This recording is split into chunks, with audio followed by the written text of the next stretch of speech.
বটদ্ৰৱাত 5 দিনীয়া কাৰ্যসূচীৰে উদযাপন কৰা হ'ব শ্ৰী শ্ৰীকৃষ্ণৰ দৌল যাত্ৰা মহোৎসৱ। মাজত মাথো কেইটামান দিন।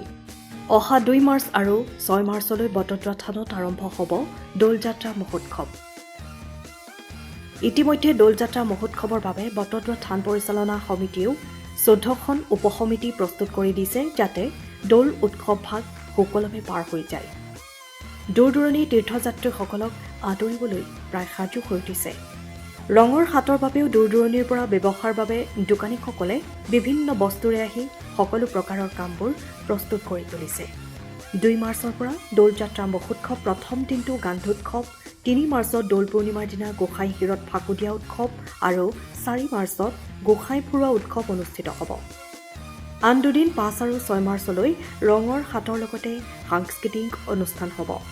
দৌল উৎসৱৰ লগত সংগতি ৰাখি বটদ্ৰৱা থান পৰিচালনা সমিতিয়ে 3 মাৰ্চৰ পৰা 3 দিনীয়াকৈ সন্ধিয়া সত্ৰীয়া সংস্কৃতিৰ অনুষ্ঠান অনুষ্ঠিত কৰিব। এই ক্ষেত্ৰত থান পৰিচালনা সমিতিয়ে জিলা প্ৰশাসনৰ লগতে আলোচনা কৰি সম্পূৰ্ণ সহায় সহযোগিতাৰে তীৰ্থযাত্ৰীসকলক দৌল মহোৎসৱ উপভোগ কৰিবলৈ সুবিধা কৰিব বুলি সাধাৰণ সম্পাদক লাচিত বৰদলৈ আৰু জিলা আয়ুক্ত দেৱাশিষ শৰ্মাই সংবাদমেলৰ জৰিয়তে জানিবলৈ দিয়ে। স্বাগতম জনাইছোঁ। আপোনালোকে জানে যে যোৱা নৱেম্বৰৰ আৰম্ভণিতে শ্ৰী বটদ্ৰৱা থানৰ নতুন পৰিচালনা সমিতি গঠন হৈছিলে। তাৰ পিছতে আপোনালোকৰ লগত আমি একেলগে বহি চিনাকি হোৱাৰ এটা কথা চিন্তা কৰি আছিলোঁ, কিন্তু বিভিন্ন সমস্যাৰ কাৰণে এইটো সম্ভৱ নহ'ল। তথাপিও আজি আমি প্ৰথমবাৰ আনুষ্ঠানিকভাৱে আপোনালোকৰ লগত বহিছোঁ আৰু সকলোকে স্বাগতম জনাইছোঁ আৰু আশা কৰিছোঁ যে অহা দিনবিলাকত বটদ্ৰৱা থানত এতিয়া নতুনকৈ যিহেতু আৱিৰ্ভাৱ ক্ষেত্ৰ ইয়াত সংযোজিত হৈছে, ই এটা যি নতুন ৰূপ লৈছে, এই নতুন ৰূপটোৱে সমগ্ৰ বিশ্বৰ দৃষ্টি আকৰ্ষণ কৰিবলৈ সক্ষম হ'ব আৰু এই ক্ষেত্ৰত আপোনালোকৰ এটা গুৰুত্বপূৰ্ণ ভূমিকা আছে। সেই ভূমিকা আপোনালোকে অতি যোগাত্মকভাৱে অহা দিনবিলাকত আৰম্ভ কৰি যাব বুলি পেলাই আমি বিশ্বাস কৰোঁ। তাৰ উপৰিও ধৰক আপোনালোকৰ চকুত যিহেতু আপোনালোকে সকলো ফালে কেমেৰা দি পেলাই সকলো বস্তু চাই থাকে, আপোনালোকৰ চকুত পৰা বিভিন্ন ধৰণৰ ত্ৰুটি বিচ্যুতি আপোনালোকে যদি আমাক আঙুলিয়াই দি সেইখিনি শুদ্ধ কৰাৰ সুবিধা দিয়ে আৰু দিহা পৰামৰ্শ দিয়ে যে বিভিন্ন আপোনালোক যিহেতু অভিজ্ঞ বহু সময় ধৰি দেখি আহিছে, কি কৰিলে ভাল হয়, কেনেদৰে পৰিস্থিতিটো আমি পৰিষ্কাৰ পৰিচ্ছন্ন আৰু শৃংখলাবদ্ধ কৰি ৰাখিব পাৰোঁ, সেই কথাখিনি আপোনালোকৰ সহায় সহযোগ মই আৰম্ভণিতে বিচাৰি লৈছোঁ। আটাইতকৈ বৃহৎ ফাল্গু উৎসৱ আমাৰ বটদ্ৰৱাতে অনুষ্ঠিত হয় অতি আড়ম্বৰপূৰ্ণভাৱে। এইবাৰো অহা 2, 3, 4, 5 আৰু 6 মাৰ্চ তাৰিখে আমি অতি জাকজমকতাৰে শ্ৰী শ্ৰীকৃষ্ণৰ দৌল যাত্ৰা মহোৎসৱৰ আয়োজন কৰিছোঁ। কাৰ্যসূচীসমূহ আপোনালোকৰ মাজত বিতৰণ কৰা হ'ব। আপোনালোকে জানে যে যিখিনি পৰম্পৰাগত ধৰ্মীয় কাৰ্যসূচী আছে সেইখিনি পূৰ্বৰ দৰেই এইবাৰো পালিত হ'ব। গোসাঁই ফুৰোৱা উৎসৱটো আমি অধিক আকৰ্ষণীয় কৰাৰ চেষ্টা কৰিছোঁ আৰু প্ৰতিদিনেই সন্ধিয়া 7 বজাৰ পৰা সাংস্কৃতিক অনুষ্ঠান অনুষ্ঠিত হ'ব আৰু সেই সাংস্কৃতিক অনুষ্ঠানৰ পূৰ্বে আমি কেইবাজনো বিশিষ্ট ব্যক্তি ইয়ালৈ নিমন্ত্ৰণ কৰি আনি তেখেতসকলক দুআষাৰ কোৱা আৰু তেখেতসকলক সম্বৰ্ধনা জনোৱাৰ এটা উদ্যোগ আমি হাতত লৈছোঁ। আমাৰ এখন দৌল নামৰ স্মৰণিকাও প্ৰকাশ পাব। প্ৰথম দিনাই আমি চেষ্টা কৰিছোঁ যাতে সেই দৌলখন প্ৰকাশ পায় আৰু সেইখন আমি উন্মোচন কৰিবৰ কাৰণে অসমৰ এগৰাকী বিশিষ্ট লেখক চিন্তাবিদ হৃষিকেশ গোস্বামী ডাঙৰীয়াক আমি নিমন্ত্ৰণ জনাইছোঁ। তাৰ উপৰিও আমাৰ 3 মাৰ্চ তাৰিখৰ যি সন্ধিয়াৰ সাংস্কৃতিক অনুষ্ঠানৰ পূৰ্বে অনুষ্ঠিত হ'বলগীয়া সম্বৰ্ধনা অনুষ্ঠান আছে, তাত আমাৰ শ্ৰী শ্ৰী নৰুৱা সত্ৰৰ সন্মানীয় সত্ৰাধিকাৰ তথা বটদ্ৰৱা থান পৰিচালনা সমিতিৰ সভাপতি অম্লানজ্যোতি দেৱগোস্বামী ডাঙৰীয়াই মন্ত্ৰী প্ৰজ্বলনে আৰম্ভ কৰিব। এই সাংস্কৃতিক অনুষ্ঠান উদ্বোধন কৰাৰ কাৰণে আমি মহাপুৰুষ শ্ৰীমন্ত শংকৰদেৱ বিশ্ববিদ্যালয়ৰ উপাচাৰ্য ডক্টৰ অশোক কুমাৰ বৰা ডাঙৰীয়াক আমি নিমন্ত্ৰণ কৰিছোঁ। তাৰ উপৰিও সেইদিনা বিশিষ্ট অতিথি হিচাপে অংশগ্ৰহণ কৰিব অসমৰ এটা অতি অন্যতম বৃহৎ ধৰ্মীয় অনুষ্ঠান এক শৰণ ভাগৱতী সমাজৰ প্ৰধান সচিব জ্যোতিপ্ৰসাদ দাস ডাঙৰীয়াই।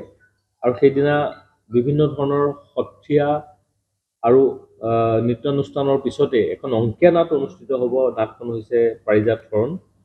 এইখনৰ পৰিৱেশক মণিকাঞ্চন কলাকেন্দ্ৰ নগাঁও আৰু পৰিচালনা কৰিব কেশুৰাম বৰা ডাঙৰীয়াই।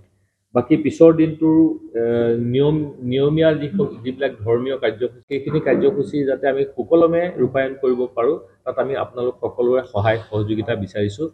আৰু এটা কথা সকলোৱে আমাৰ সদস্যসকলে এইবাৰ আশা কৰিছে যে পূৰ্বতে দৌল উৎসৱৰ কেইদিন যিটো প্ৰচাৰ বটদ্ৰৱাই পাব লাগে সেই প্ৰচাৰটো বটদ্ৰৱাই সেই সময়ত পোৱা পৰিলক্ষিত নহয় বুলি তেখেতসকলে অনুভৱ কৰে আৰু সেই গোটেই কথাখিনি আপোনালোকৰ ওপৰত নিৰ্ভৰ কৰিব এইবাৰ যাতে বটদ্ৰৱাই তেওঁলোকৰ যিটো প্ৰাপ্য প্ৰচাৰ সেইখিনি যাতে পায় সেইটোৰ বাবে আপোনালোকে যাতে নিজাকৈ উদ্যোগ গ্ৰহণ কৰে মই এটা অনুৰোধ জনাইছোঁ আৰু এইটো কথাও আপোনালোকে জানি ভাল পাব যে বটদ্ৰৱাৰ স্থানীয়ভাৱে যিবিলাক ফাকুৱাৰ গীত আছে যিটো অসমৰ ক'তো নাই বটদ্ৰৱাৰ নিজা যি শৈলী আছে ফাকুৱাৰ গীতৰ পৰা আৰম্ভ কৰি এনেকুৱা ধৰণৰ যিমানখিনি সাংস্কৃতিক উপাদান গুৰুজনাই দি গৈছে সেইবিলাক চৰ্চা কৰাৰ আৰু এইবাৰ ফাকুৱাত বটদ্ৰৱাৰ যি বিশেষ ফাকুৱা গীত সেইটো পৰিৱেশন কৰাৰ আমি এটা ব্যৱস্থা হাতত লৈছোঁ গতিকে সেইবিলাকো যাতে আপোনালোকে যিমান পাৰে প্ৰচাৰৰ কাৰণে উদ্যোগ হাতত লয় অকণমান ব্যক্তিগতভাৱে প্ৰচেষ্টা যাতে লয় সেইটোৰ বাবে আমি বিশেষভাৱে অনুৰোধ জনাইছোঁ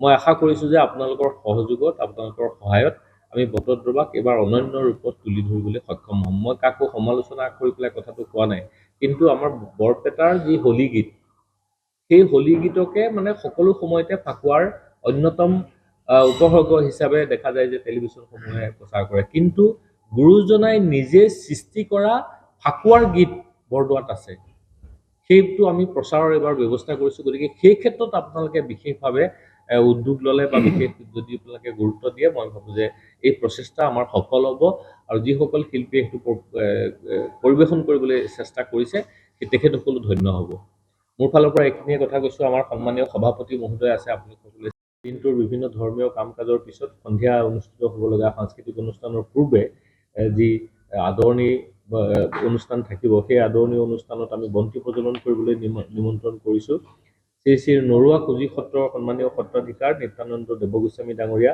উদ্বোধক ৰূপে এই অনুষ্ঠানটোত থাকিব শ্ৰী শ্ৰী উত্তৰ কমলাবাৰী সত্ৰ মাজুলীৰ সত্ৰাধিকাৰ শ্ৰীযুত জনাৰ্দন দেৱগোস্বামী ডাঙৰীয়া আৰু তাত বিশিষ্ট অতিথিৰূপে অংশগ্ৰহণ কৰিবলৈ আমি নিমন্ত্ৰণ জনাইছোঁ অসমৰ সৰ্ববৃহৎ ধৰ্মীয় সংগঠন শ্ৰীমন্ত শংকৰদেৱ সংঘৰ সন্মানীয় পদাধিকাৰ শ্ৰীযুত ভৱেন্দ্ৰনাথ ডেকা ডাঙৰীয়া আৰু শ্ৰী শ্ৰী উত্তৰ বেতনা শংকৰদেৱ সত্ৰৰ মাননীয় সত্ৰাধিকাৰ শ্ৰীযুত ৰিজু পাঠক মহন্ত ডাঙৰীয়া আৰু অসম সত্ৰ মহাসভাৰ এটা অন্যতম ধৰ্মীয় সংগঠন অসম সত্ৰ মহাসভাৰ সম্পাদক প্ৰধান শ্ৰীযুত কুসুম কুমাৰ দেৱ মহন্ত ডাঙৰীয়াক আমি সেইদিনা নিমন্ত্ৰণ কৰিছোঁ সেইদিনাও সত্ৰীয়া অনুষ্ঠান বিভিন্ন ধৰণৰ অনুষ্ঠিত হ'ব আৰু তাৰ পিছতে দুৰ্যোধনৰ উৰুভংগ নামৰ এখন নাটক তাত মঞ্চস্থ হ'ব নক্ষত্ৰ সাংস্কৃতিক কেন্দ্ৰ নগাঁৱৰ পৰিৱেশনত হ'ব লগা এই নাটভাগ পৰিচালনা কৰিব উৎপল কলিতাই তাৰ পিছৰ দিনা বজাৰ পৰা আৰম্ভ হ'ব আৰু আমি গোসাই ফুৰোৱা এই উৎসৱটো অতি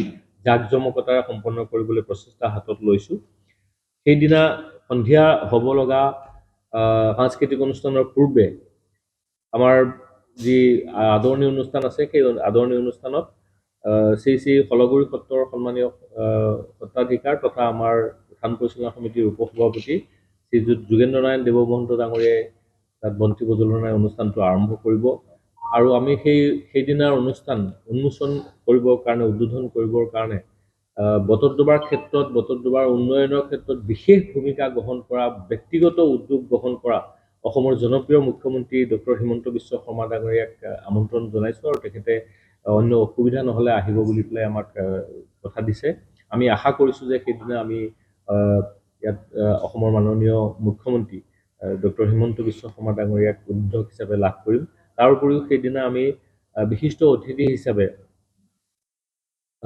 অসম চৰকাৰৰ জলসম্পদ মন্ত্ৰী পীযুষ হাজৰিকা অসম চৰকাৰৰ ৰাজহ মন্ত্ৰী কেশৱ মহন্ত ডাঙৰীয়া নগাঁও বটদ্ৰৱা সমষ্টিৰ বিধায়ক ৰূপক শৰ্মা ডাঙৰীয়া চামগুৰি সমষ্টিৰ বিধায়ক দীপলু ৰঞ্জন শৰ্মা ডাঙৰীয়া ব্ৰহ্মপুৰ সমষ্টিৰ বিধায়ক জিতু গোস্বামী ডাঙৰীয়া ৰহা সমষ্টিৰ বিধায়ক শশীকান্ত দাস ডাঙৰীয়া মৰিগাঁও সমষ্টিৰ বিধায়ক ৰমাকান্ত দেউৰী ডাঙৰীয়া আৰু আমাৰ এই থান পৰিচালনাৰ ক্ষেত্ৰত বিশেষভাৱে ব্যক্তিগত পৰ্যায়ত যিগৰাকী মানুহে তজবিজ কৰিছে গোটেইবিলাক চোৱা চিতা কৰিছে সেইগৰাকী আমাৰ মাজত আজি সৌভাগ্যক্ৰমে উপস্থিত আছে নগাঁও জিলাৰ আয়ুক্ত সন্মানীয় দেৱাশিষ শৰ্মা ডাঙৰীয়া তেখেতকো সেইদিনা আমি বিশিষ্ট অতিথিৰূপে নিমন্ত্ৰণ কৰিছোঁ আৰু নগাঁও জিলাৰ মাননীয় জ্যেষ্ঠ আৰক্ষী অধীক্ষক স্বপ্নন্দীল ডেকা ডাঙৰীয়াকো সেইদিনা আমি বিশিষ্ট অতিথি হিচাপে নিমন্ত্ৰণ কৰিছোঁ আৰু সেইদিনা কোনো ধৰণৰ ভাওনা অনুষ্ঠিত নহয়, কিন্তু সেইদিনা সত্ৰীয়া নৃত্যৰ লগতে অসমৰ খিলঞ্জীয়া জাতিৰ জনগোষ্ঠীসমূহৰ বিভিন্ন সাংস্কৃতিক অনুষ্ঠান অনুষ্ঠিত হ'ব আৰু আমি আশা কৰিছোঁ যে সেইদিনা এটা সুন্দৰ সাংস্কৃতিক অনুষ্ঠান দৰ্শকসকলে উপলব্ধ। আজিৰ এই সভাত উপস্থিত আমাৰ এই সাংবাদিক মেলত আজি উপস্থিত প্ৰতিগৰাকী আমাৰ সন্মানীয় সাংবাদিক বন্ধুক আমাৰ জিলা প্ৰশাসনৰ তৰফৰ পৰা তথা থানাৰ তৰফৰ পৰা আমাৰ আন্তৰিক ধন্যবাদ আৰু স্বাগতম জনাইছোঁ। আজি আপোনালোকক জনাবলৈ পাই আমি সুখী হৈছোঁ যে বিগত কালৰ দৰে এইবাৰ পুনৰবাৰ অতি সুন্দৰকৈ দৌল উৎসৱ উদযাপন কৰিবলৈ আগবঢ়া হৈছে। নতুন এখন সমিতিয়ে আজি তিনিটা ধাৰাৰ আধ্যাত্মিক, সামাজিক তথা সাংস্কৃতিক ধাৰাৰ এটি ত্ৰিবেণী সংগম পুনৰবাৰ আজি বটদ্ৰৱা থানত অহা ৩ তাৰিখৰ পৰা ঘটিবলৈ গৈ আছে। উদ্যমেৰে আৰু নতুন পৰিকল্পনাৰে আজি এই পৰিচালনা সমিতিখনে কাৰ্যসূচী হাতত লৈছে। আমাৰ সকলোৰে তৰফৰ পৰা জয় জয়তে তেওঁলোকক বিশেষভাৱে আমাৰ শুভেচ্ছা শুভকামনা জ্ঞাপন কৰিছোঁ। ইতিমধ্যে আমাৰ লাচিত অনুষ্ঠান আগবঢ়োৱা হ'ব। আমাৰ জিলা প্ৰশাসনৰ তৰফৰ পৰা তথা পৌৰ নিগমৰ তৰফৰ পৰা আমাৰ দায়িত্ব হৈছে তেওঁলোকক এই গোটেইখিনি কামত আমি যি ধৰণে পাৰোঁ আমি সহায় সহযোগ আমি আগবঢ়োৱা। এই সহায় সহযোগ আগবঢ়োৱা হ'ব। ভক্তপ্ৰাণ ৰাইজক, সমগ্ৰ অসমৰ ভক্তপ্ৰাণ ৰাইজক আমি অনুৰোধ জনাইছোঁ যাতে তেওঁলোকে আহে।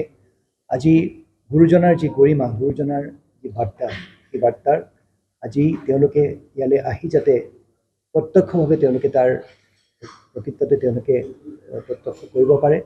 আৰু সমান্তৰালভাৱে আমাৰ কাষতে বৰদোৱা থানৰ কাষতে সাংস্কৃতিক প্ৰকল্প ভাগ অসম চৰকাৰে যি গঢ়ি তুলিছে, সমগ্ৰ বিশ্বত এটি অভিলেখ স্থাপন কৰিবলৈ সক্ষম হৈছে। সকলোকে আহ্বান জনাইছোঁ তেওঁলোকে আহি গুৰুজনাৰ এই বাৰ্তা যাতে তেওঁলোকে সুন্দৰকৈ নিজে চাইহি। আৰু তাৰ লগতে ভক্তপ্ৰাণ ৰাইজক এটাই অনুৰোধ কৰিব বিচাৰিছোঁ, শৃংখলাবদ্ধভাৱে লাখ লাখ আমাৰ ভক্তপ্ৰাণ ৰাইজৰ এটি সমাগম হ'ব। বহু ভুল ত্ৰুটি হয়তো থাকি যাব পাৰে, নিজ গুণে মৰিক্ষণ কৰি যাতে এটা শৃংখলাবদ্ধভাৱে আজি অনুষ্ঠান ভাগলৈ তেওঁলোক যাতে আহে। পুনৰবাৰ আজি সংবাদ মাধ্যমৰ প্ৰতিগৰাকী সাংবাদিক বন্ধুক ধন্যবাদ জনাইছোঁ। আজি আপোনালোকৰ জৰিয়তেই এই অনুষ্ঠান ভাগ আমি আগবঢ়াই লৈ যাব লাগিব। অকল অসমতে নহয়, ভাৰতবৰ্ষতে নহয়, সমগ্ৰ বিশ্বত আজি গুৰুজনাৰ বাৰ্তা আমি কঢ়িয়াই লৈ যাব লাগিব। পুনৰবাৰ আপোনালোক সকলোকে তথা আয়োজক কমিটিক বিশেষ ধন্যবাদ জনাইছোঁ। সময় আমি অকণমান হয়তো সময় 1 ঘণ্টা আমি আগতে বন্ধ কৰিম আৰু কোনোবা এটা দিন হয়তো বন্ধ কৰিবলগীয়া হ'ব পাৰে। সেইটো অৱশ্যে সমিতিৰ লগত আমি কমিটিৰ লগত কথা বতৰা পাতি ল'ম। আৰু আপুনি খুব ভাল প্ৰশ্ন এটা সুধিছে। মই এটা অনুৰোধ জনাব বিচাৰিছোঁ, আজি এই আৱিৰ্ভাৱ ক্ষেত্ৰভাগ আমাৰ এই থানখনৰ লগত ওতঃপ্ৰোতভাৱে জড়িত। এই আৱিৰ্ভাৱ ক্ষেত্ৰলৈ সকলোৱে যাতে এই থানখনলৈ যি মনোবৃত্তিলৈ লৈ আহে, এটি আধ্যাত্মিক এটি মনোবৃত্তি, এটি আমোদৰ এটুকুৰা জাগা যাতে নহয়, সেই মনোভাৱ যাতে ৰাখি মনত ৰাখি যাতে এই আৱিৰ্ভাৱ ক্ষেত্ৰলৈ তেওঁলোকৰ যাতে আগমন হয়। আজি আমি যদি গুৰুজনাৰ যাক কেন্দ্ৰ কৰি এই আৱিৰ্ভাৱ ক্ষেত্ৰভাগ গঢ়ি তোলা হৈছিলে, আজি যদি সেই আৱেগ বা অনুভূতি আমাৰ নাথাকে, তেতিয়াহ'লে গুৰুজনাৰ প্ৰতি আমি সন্মান জনোৱা নহ'ব। তাৰ বাবে সংবাদ মাধ্যমৰ জৰিয়তে সকলোকে পুনৰবাৰ মই অনুৰোধ জনাব বিচাৰিছোঁ, এই আৱিৰ্ভাৱ ক্ষেত্ৰৰ যাতে মৰ্যাদা অটুট থাকে, সকলোৱে যাতে এইটো এটি আমোদৰ এটুকুৰা জাগা বুলি নাভাবি এই আধ্যাত্মিকতাৰে এই গুৰুজনাৰ প্ৰতি শ্ৰদ্ধা জনাই যাতে এই আৱিৰ্ভাৱ ক্ষেত্ৰলৈ তেওঁলোকে আগমন হয়। ধন্যবাদ। সময়ৰ খবৰ সময়ত পাবলৈ ফ'ল' কৰক টাইম অফ আছাম।